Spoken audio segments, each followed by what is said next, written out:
সাল্লাল্লাহু আলাইহি ওয়াসাল্লাম জানিয়ে দিয়েছেন, ও বাবা সাহাবীরা শুনে নাও বাবা, জেনে নাও, কাল হাসরের মাঠে ময়দানে বাগাসরে আল্লাহ পাক রব্বুল আলামিন যত নবী এবং রাসূলদেরকে পাঠিয়েছেন, প্রত্যেকটা নবী এবং রাসূলদের জন্য আল্লাহ একটা একটা করে হাউজে কাউসার দান করবেন। প্রত্যেকটা নবী এবং রাসূলরা তাদের উম্মতদেরকে পানি পান করানোর জন্য দাঁড়িয়ে যাবে, তাদের উম্মতদেরকে পানি পান করাবে হাউজে কাউসারের পাশে দাঁড়িয়ে দাঁড়িয়ে, হাউজে কাউসারের পাশে দাঁড়িয়ে দাঁড়িয়ে পানি পান করাবেন। ও আমার সাহাবীরা শুনে রেখে দাও, জেনে রেখে দাও, ওই হাউজে কাউসারের পাশে যেমন প্রত্যেকটা নবী এবং রাসূল দাঁড়িয়ে যাবে, আমি নবী মুহাম্মদুর রাসূলুল্লাহ আমিও আমার হাউজে কাউসারের পাশে দাঁড়িয়ে যাব। কিন্তু দেখতে পাওয়া যাবে প্রত্যেকটা হাউজে কাউসারের পাশে যতগুলি মানুষ থাকবে তার চেয়ে বেশি তোমাদের নবী মুহাম্মদুর রাসূলুল্লাহর হাউজের কাউসারের পাশে থাকবে। তার চেয়ে বেশি, সবচেয়ে বেশি উম্মত থাকবে তোমাদের নবীর উম্মত। জোরে বলুন সুবহানাল্লাহ। আজকে আমরা এমন নবীর জন্য বসেছি বাবু, এর জন্য আমাদের শুকরিয়া আদায় করার দরকার। কিন্তু নবীর ভালোবাসাটা না আমাদের কাছে সে যে হয়েছে সেটা ভাষায় বলার মতো না। নবীকে আমরা ভালোবাসি, নবীকে আমরা মহব্বত করি। ভাই, নবীকে ভালোবাসলে লস হবে না বাবু। আপনি নবীর ভালোবাসায় বসবেন, আমার ভালোবাসায় নয়, আমাকে ভালোবাসায় নয়, নবীর ভালোবাসায় যদি আপনি বসতে পারেন, নবীকে যদি মনে প্রাণে ভালোবেসে আপনি মজলিসে যদি বসতে পারেন, কপালটা আপনার খুলতে পারে। এখানে আপনি যত সময় বসবেন আপনার লস নেই, আপনি বসে থাকবেন। যদি কোনো আলেমের দিকে যদি আপনি নেক নজরে তাকাতে থাকেন, আপনি যত সময় তাকিয়ে থাকবেন, আল্লাহ পাক রব্বুল আলামিন আপনার আমলনামা থেকে সগীরা গোনা, ছোট ছোট গোনাগুলোকে আল্লাহ ঝরিয়ে দেবেন। জোরে বলুন সুবহানাল্লাহ। আপনি একটাবার সুবহানাল্লাহ বললেন, এই একটাবার সুবহানাল্লাহ বলার কারণে আল্লাহ আপনার আমলনামায় কতটা নেকি দেবে জানেন? জানা আছে? জানা নেই?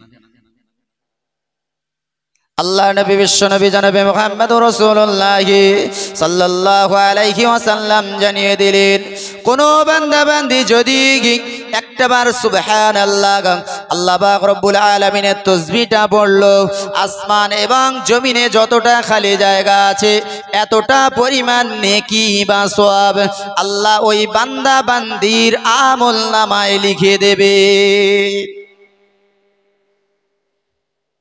তাহলে এখানে যত সময় আপনি বসবেন লাভ আছে না লস আছে?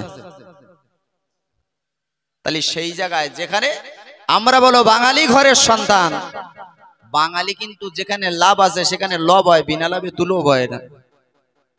কিন্তু আমাদের সন্তানদেরকে আমরা তৈরি করতে পারিনি, আমরা তৈরি করতে পারিনি যে আমাদের সন্তানদেরকে সুন্দরভাবে গুছিয়ে দিয়ে মা বলবে, বাবা যাও আজকে জলসা হচ্ছে, আজকে যেন কোনো জায়গায় যাবে না, ওই মজলিসে গিয়ে সুন্দরভাবে বসবে।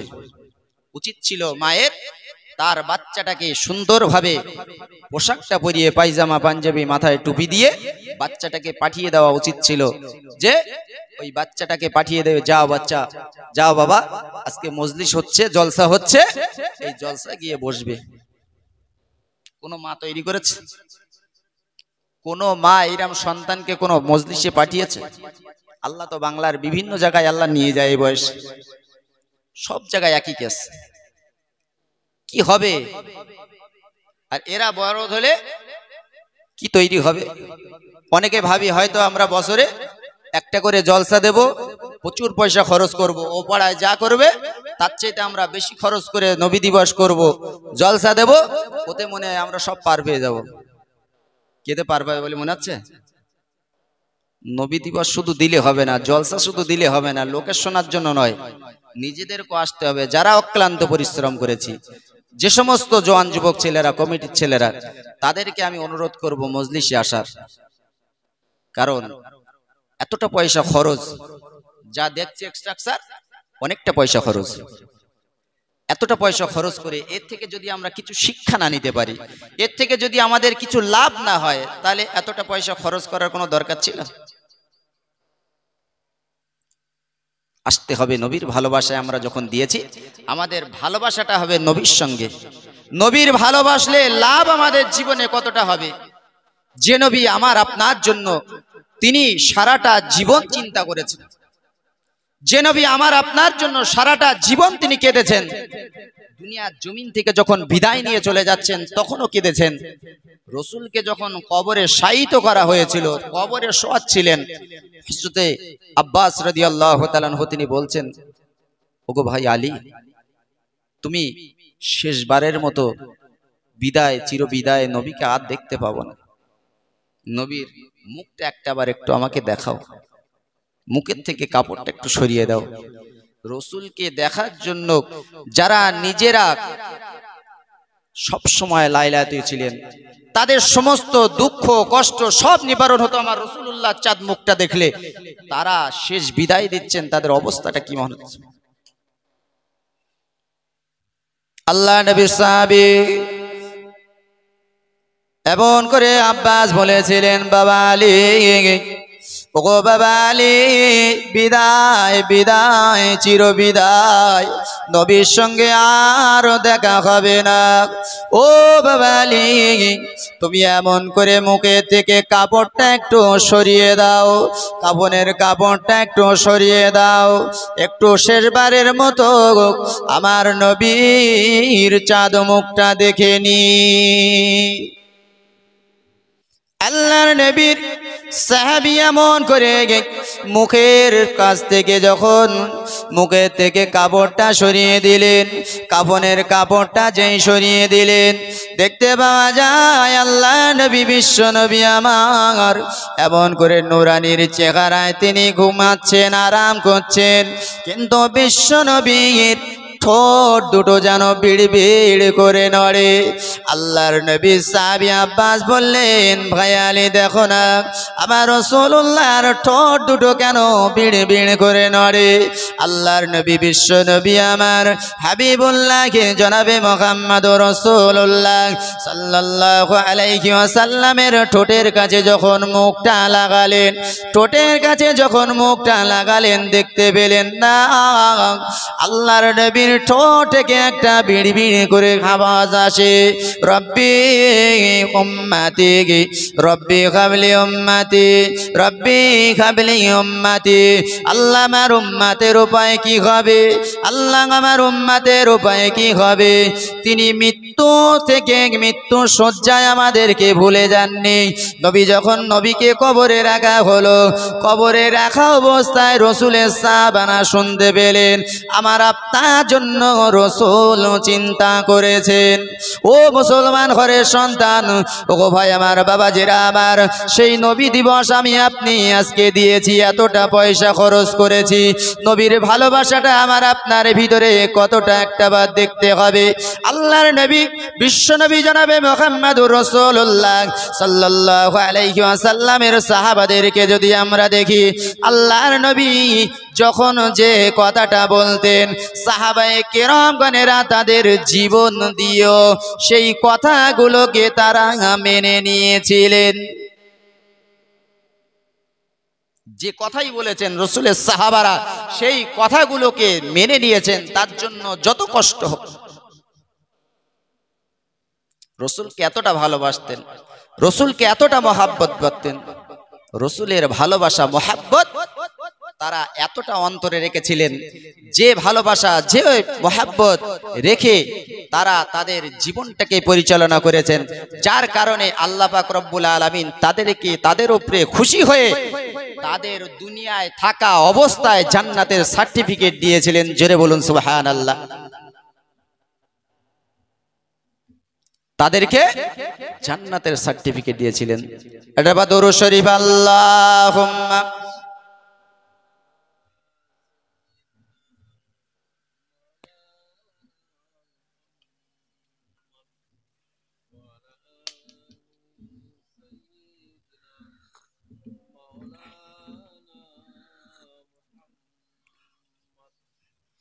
আমার নবী বিশ্ব নবী জগত জোড়া নাম, আর সেই নামেতে দরুদ পড়ে জোড়াই সবার জান। পাখির মতো থাকতো যদি আমায় দুটি ডানা, আর পেরিয়ে সাগর উড়ে যেতাম ওই সোনার মদিনায়। আল্লাহুম্মা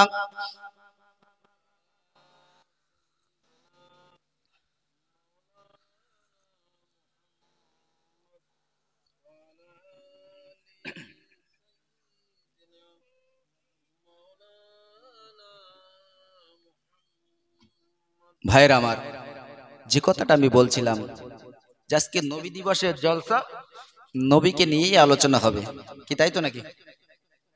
কি আলোচনা অসুবিধা হচ্ছে না তো? তো নবীকে নিয়েই আলোচনা হবে। নবী আমার আপনার প্রতি কতটা খুশি ছিলেন, কতটা রাজি ছিলেন, নবী আমার প্রতি কতটা তিনি চিন্তাশীল ছিলেন, আর সেই নবীর জন্য আমরা কতটা ভেবেছি। রসুলের সাহাবারা রসুলের কথাগুলো তারা অক্ষণে অক্ষণে পালন করতেন, সর্বসময় রসুলের নির্দেশনাগুলো তারা মানতেন। রাদিয়াল্লাহু আনহুম ওয়া রাদু আনহু, যাদের প্রতি আল্লাহ রাজি হয়েছেন তাদেরকে আমাদের অনুসরণ করতে হবে, যাদের প্রতি আল্লাহ খুশি হয়েছিলেন তাদেরকে আমাদের অনুসরণ করতে হবে। তাহলে তো আমাদের জীবনটা পরিবর্তন হবে নাকি? আজকে পৃথিবীর জমিনে দেখি কত মানুষ, আমরা কোনো অসুস্থ হলে, কোনো বিপদে পড়লে আমরা আল্লাহকে ভুলে যাই। কি ভুলে যাই না?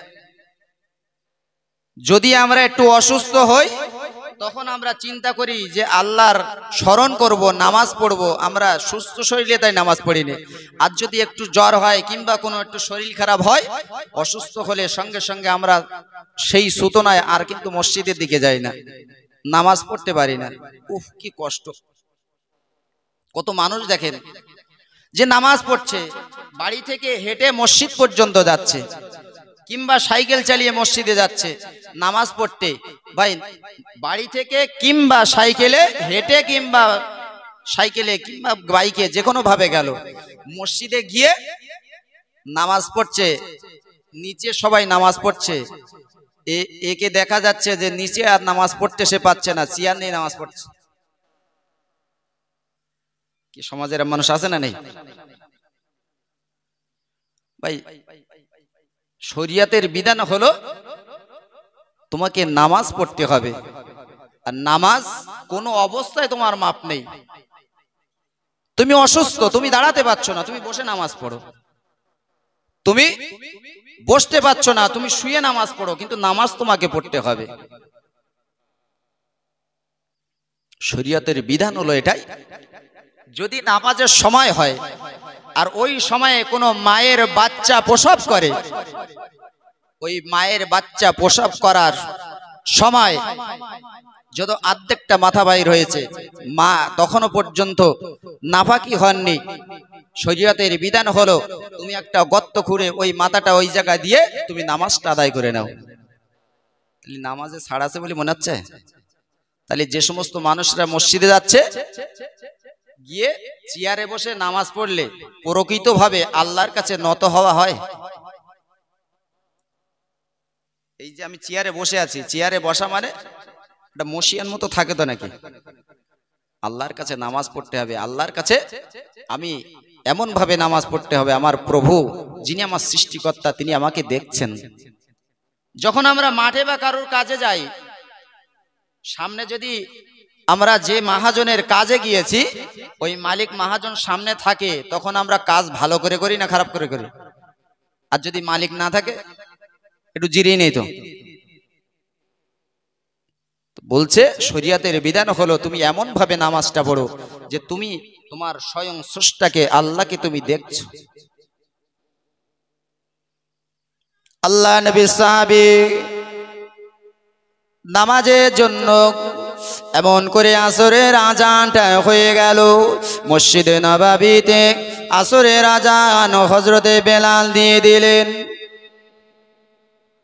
আল্লাহ নবী সাহাবীরা যখন আজান হয়ে যেত, দুনিয়ার কোনো কাজ করতেন না, সঙ্গে সঙ্গে মসজিদে নামাজের জন্য চলে গেতেন। আল্লাহ নবী সাহাবীদের বাড়িতে এসে কোনো যদি এমন করে কোনো মানুষ জিজ্ঞাসা করতেন, অমুক সাহাবীর নাম ধরে, এই সাহাবীকে নাম ধরে বলতেন, কোথায় গিয়েছেন বলুন না। বলে যদি বলে বাজারে গিয়েছেন, কখন আসবে? বলে বাজারে গিয়েছেন, এক্ষুনি বাড়িতে চলে আসবে। যদি কোনো সাহাবীদের ব্যাপারে তার বাড়িতে জিজ্ঞাসা করা হতো, তার বিবির কাছে যদি কেউ গিয়ে জিজ্ঞাসা করতেন, বলো না মা, ও সাহাবীর বিবি, অমুক ব্যক্তি কখন চলে আসবে? বলে মসজিদে গিয়েছে নামাজের জন্য, কখন আসবে বলতে পারবো না। কিন্তু রাসূলুল্লাহ সাহাবীরা যখন বাজারে যেতেন কোনো কাজ মেটানোর জন্য, তখন জিজ্ঞাসা করা হলে বলতেন, এই বাজারে গিয়েছে, এক্ষুনি চলে আসবে, গ্যারান্টিটা দিতে পারতেন। আর আমরা কি করি? বাজারে গিয়ে যদি চার দোকানে বসে যাই আর 4-5 জন যদি থেকে যায়, দুনিয়ার গল্প, কখন মসজিদে আজান দিচ্ছে ও খেয়াল কি আর থাকে আমাদের? গল্প গুজব করার জন্য আমরা ব্যস্ত হয়ে যাই। আমরা কিন্তু ওদিকে খেয়াল করি না, মসজিদে আজান দিচ্ছে, নামাজ পড়তে হবে। কি ঠিক বললাম না ভুল বললাম? তাহলে আমরা রসুলকে ভালোবাসলাম কিভাবে? রসুলের আদর্শটা মানলাম কিভাবে? আল্লাহ নবী সাল্লাল্লাহু আলাইহি ওয়াসাল্লাম সম্পর্কে আল্লাহ পাক রব্বুল আলামিন জানিয়ে দিলেন, লাকাদ কানা লাকুম ফি রাসূলিল্লাহি উসওয়াতুন হাসানাহ। ও পৃথিবীর মানুষেরা শুনে রেখে দাও, জেনে রেখে দাও, উত্তম আদর্শের মানুষ হিসাবে পাঠিয়েছি পৃথিবীর জমিনে আমার নবীকে। আমার নবী হলো তোমাদের কাছে উত্তম আদর্শের মানুষ। তোমরা আমার নবীকে মেনে চলো, আমার নবীর আদর্শটা খেয়াল করো। যদি তোমরা আমার নবীর আদর্শটা মেনে নাও, দুনিয়ার জমিনে এবং আখিরাতে তোমাদের কোনো ভয় থাকবে না। জোরে বলুন সুবহানাল্লাহ। আল্লাহ নবী সাহাবা এমন করে মসজিদে চলে যাচ্ছেন নামাজের জন্য, বিবি ডাকলেন, ও আমার প্রাণের স্বামী, আপনি মসজিদে যাচ্ছেন, আপনার সন্তানটা অসুস্থ, আপনার সন্তানের জ্বর হয়েছে, আপনার সন্তানের জ্বর হয়েছে, বিমারিতে আছে। হুজুর আপনি একটু তাড়াতাড়ি চলে আসবেন, কারণ আমি জানি আপনি যখন মসজিদে চলে যাবেন, আপনি মসজিদে যাওয়ার পরে আপনি তাড়াতাড়ি ফিরবেন না। হুজুর আপনি যেন আজকে একটু দেরি করবেন না, আজকের জন্য আপনি একটু তাড়াতাড়ি চলে আসবেন। আমাদের ছেলেটাকে নিয়ে একটু ডাক্তার বাড়িতে যেতে হবে, কবিরাজের কাছে যেতে হবে, আপনি একটু তাড়াতাড়ি চলে আসবেন।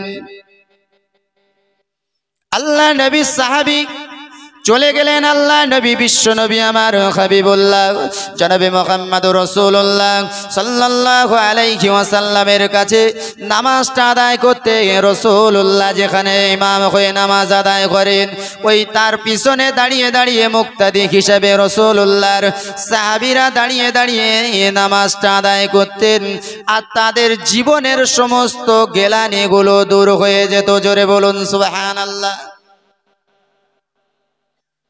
আল্লাহ নবী সাহাবী আসরের নামাজটা আদায় করলেন। আসরের নামাজটা আদায় করার পরেতে বিবি বলেছেন তাড়াতাড়ি বাড়িতে যাওয়ার জন্য। এমন করে তিনি নামাজটা আদায় করে তাসবিহ তেলাওয়াত করছেন। তাসবিহ তেলাওয়াত করতে করতে মাগরিবের সময় হয়ে গেল। মসজিদের এমন করে মুয়াজ্জিন বেলাল আজান দিয়ে দেয় মাগরিবের আজানটা যখন হয়ে গেল, হযরতে বেলাল যখন আজান দিলেন, আল্লাহর নবী সাহাবী এমন করে আর বাড়িতে যাওয়ার কথা মনে পড়ল না। মাগরিবের নামাজ আল্লাহর নবী বিশ্ব নবী আমার যখন মসজিদে নববীতে ইমামতি করবেন, আল্লাহর নবীর পিছনে দাঁড়িয়ে দাঁড়িয়ে নামাজটা আদায় করলেন। আল্লাহর নবীর পিছনে দাঁড়িয়ে দাঁড়িয়ে নামাজটা আদায় করার পরে দেখতে পাওয়া যায় আল্লাহর নবীর সাহাবী এমন করে নামাজটা আদায় করার পরে তিনি এমন করে তাসবিহ তেলাওয়াত করছেন, একটু কোরআনটা নিয়ে বসেছেন, একটু কোরআনটা আল্লাহর কোরআনটা আদায় এমন করে পড়ছেন। কিন্তু না না একটা বার মনে পড়ে না, আমার ছেলেটা অসুস্থ অবস্থায় বাড়িতে আছে, আমার ছেলেটাকে নিয়ে ডাক্তার বাড়িতে কিংবা কবিরাজের বাড়িতে যেতে হবে, এই চিন্তা একবার মাথায় চলে আসলো না। আল্লাহর নবী সাহাবী এমন করে নফল নামাজটা আদায় করলেন, আবাবিলের নামাজ এমন করে আদায় করলেন, এমন করে নামাজটা আদায় করে তিনি কোরআনটা পড়তে পড়তে নামাজটা আদায় করে তাসবিহ তেলাওয়াত করতে করতে তার সময়টা কখন পার হয়ে গেল, ইশার নামাজের সময় হয়ে যায়।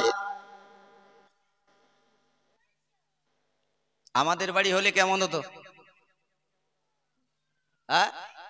আমরা হলে কি করতাম? আমরা হলে কি করতাম? বাড়িতে সন্তান যখন অসুস্থ হয় তখন সন্তানের জন্য আমরা ব্যস্ত। সন্তানকে কিভাবে আমরা মানুষ করব, সন্তানকে তার ভালোবাসায় নামাজের কথা মনে থাকে। এই রকম অবস্থায় আমাদের ঘরে হলে আমরা কি করতাম? নামাজ পড়তাম। নামাজ আগে না ছেলেকে আগে ডাক্তার বাড়ি নিয়ে যেতাম? কি করতাম? তাহলে রসুলের সাহাবী তিনি যাবেন এই কথাটা একটাবার মনে করলেন না যে আমার ছেলেকে ডাক্তারের কাছে নিয়ে যেতে। এরই নাম তো ভালোবাসা। তিনি আল্লাহর প্রেমে এমন মাতোয়ারা হয়ে গেছেন, এই কথাটা আর মনে নেই। আল্লাহ নবী সাল্লাল্লাহু আলাইহি ওয়াসাল্লাম জানিয়ে দিয়েছেন, লা ইউমিনু আহাদুকুম হাত্তা আকুনা হাব্বা ইলাইহি বিওয়ালিদিহি ওয়া ওয়ালাদিহি ওয়ান নাসি আজমাইন। ও পৃথিবীর মানুষেরা শুনে রেখে দাও, জেনে রেখে দাও, আমি নবী মুহাম্মদুর রাসূলুল্লাহ তোমাদেরকে জানিয়ে দিলাম, তোমরা অত সময় পর্যন্ত ঈমানদার বলে দাবি করতে পারবে না যত সময় তোমার পিতামাতা, যত সময় তোমার কলিজার টুকরা সন্তান, ওয়ান নাসি আজমাইন এমনকি তামাম পৃথিবীর মানুষ অপেক্ষা আমি নবী মুহাম্মদুর রাসূলুল্লাহ আমাকে না ভালোবাসতে পারবে তত সময় পর্যন্ত তোমরা পূর্ণ ঈমানদার বলে দাবি করতে পারবে না। তাহলে নিজের জন্মদাতা পিতা মাতার চেয়ে আমার নবীকে বেশি ভালোবাসতে হবে, নিজের কলিজার টুকরা সন্তানের চেয়ে নবীকে বেশি ভালোবাসতে হবে। তামাম পৃথিবীর মানুষ অপেক্ষা আমার নবীকে ভালোবাসতে হবে। কি বাবু আমরা পেরেছি?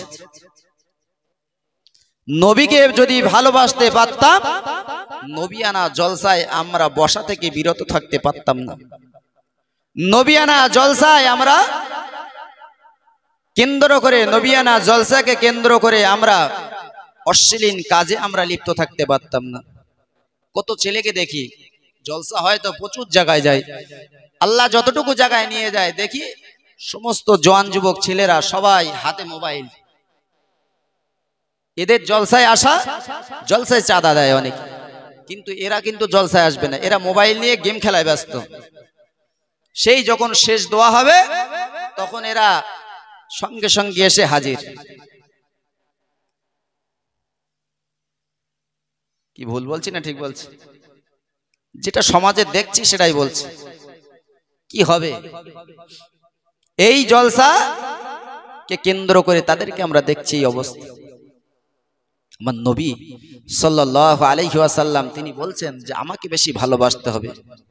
রাসূলের সাহাবারা তারা নিজেদের জীবনের চেয়ে ভালোবেসেছেন, যে কারণে আল্লাহ পাক রব্বুল আলামিন বললেন, ইন